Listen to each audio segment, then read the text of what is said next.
Dream லெவனில் இன்றைக்கி யாரெல்லாம் போடலான்னு பார்க்கலாம். நான் 2 டீம் க்ரியேட் பண்ணியிருக்கேன். 49 ரூபாய் ஒன்று, 15 ரூபாய் ஒன்று. நான் 49 ரூபாய் டீமில் வந்து நான் ரிஷத் பான் போட்டிருக்கேன். ரிஷத் பான் பொறுத்த வரைக்கும் ரொம்ப நல்ல பேட்டிங் தான் சொல்லலாம். அதுக்கப்புறம் லாஸ்ட் மேட்ச் வந்து பிரிஸ்டோன் வந்து ஒரு செஞ்சுரி போட்டார். 56 பாலுக்கு 114 ரன். யாருமே எதிர்பார்க்க முடியாத ஒரு ரன். இவங்க 2 பேரில் யார் வேணாலும் சூஸ் பண்ணலாம் அப்படின்னு தான் சொல்லுவேன். 2 பேருமே ஒரு நல்ல பேட்ஸ்மேன். ஒரு ஓப்பனிங்கில் வந்து ஒரு நல்ல பார்ட்னர்ஷிப், ஒரு விக்கெட் கீப்பராக இருந்தாலும் ரொம்ப நல்லா இருப்பாங்க. பேட்டிங் பொறுத்த வரைக்கும் வார்னர் சொல்லவே தேவை, எல்லா மேட்சுமே அருமையாக விளையாட்டு வர்றாரு.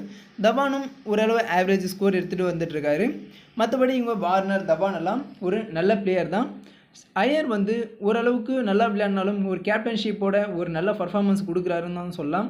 இவங்க எல்லாமே ஒரு நல்ல பிளேயர். இவங்களெல்லாம் போடுறதுனால நமக்கு வந்து நிறைய பாயிண்ட்ஸ் கிடைக்கும்.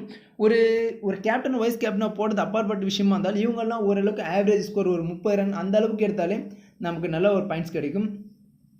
ஆல்ரவுண்டரை பொறுத்த வரைக்கும் விஜய் சங்கர் வந்து ஒரு நல்ல ஒரு ஃபார்மில் இருக்கான்னு தான் சொல்லலாம். போலிங்காக இருக்கட்டும், பேட்டிங்காக இருக்கட்டும், ஒரு லாஸ்ட் ஒரு 10 பால் கிடைச்சாலே அதில் ஒரு 2 6 3 6 போச்சாலும் அவரோட பாயிண்ட்ஸ் வந்து கொஞ்சம் நல்லா வரும். அதுக்கப்புறம் வந்து முகமது நபி, அவரும் ஒரு போலிங்லும் சரி பேட்டிங்லும் நல்லா விளையாட்டுருக்காரு. அக்ஷர் பட்டேல் ஓரளவுக்கு அவருக்கு வந்து சான்ஸ் அதிகமாக கிடைக்கலாம், போலிங்கில் ஓரளவுக்கு பரவாயில்ல. ஒரு ஆல்ரவுண்டர் பொறுத்தவரைக்கும் அக்ஷர் பட்டேல் இல்லை திவேத்தியான்ற இவரும் போடலாம். டெல்லியில் இருக்க திவேத்தியான்ற இவரும் போடலாம். இவரும் ஒரு போலிங்கில் வந்து பேட்டிங்கில் அவ்வளோ இல்லைனாலும் போலிங் நல்லா போடுறாரு. ரபாடா சொல்லவே தேவையில்லை, செம்ம பவுலர் தான் சொல்லலாம். ஒரு ஃபாஸ்ட் பவுலிங்கில் ஒரு அருமையான பவுலர். புவனேஸ்வர் குமாருக்கு ஒரு யூக்குலான அதோட ஒரு நல்ல பர்ஃபார்மன்ஸ்னு கூட சொல்லலாம் ரபாடா. அதுக்கு அடுத்தவன் நமக்கு வந்து சித்தார்த் கவுல் இருக்கார். நிறைய பிளேயர் இருக்காங்க. இதில் நாம் வந்து ஒரு நல்ல ஒரு கீ பிளேயராக, அதாவது ஒரு நல்ல விக்கெட் டேக்கர் பிளேயராக வந்து நம்ம சூஸ் பண்ணது ரொம்ப பெஸ்ட்டு. நிறைய பேருக்கு தெரிஞ்சிருக்கும், புவனேஷ்குமார் ஆகட்டும், ட்ரெண்ட் போல்ட்டாக இருக்கட்டும், இவங்க எல்லாமே ஒரு நல்ல பவுலர்னு சொல்லலாம். அது இல்லாமல் அவங்கள பொறுத்த வரைக்கும் ஒரு பாயிண்ட்ஸில் வந்து அதிகமாக இருக்கும். நம்ம 100 பாயிண்ட்ஸ்க்குள்ளே நம்ம செலக்ட் பண்ணோம்.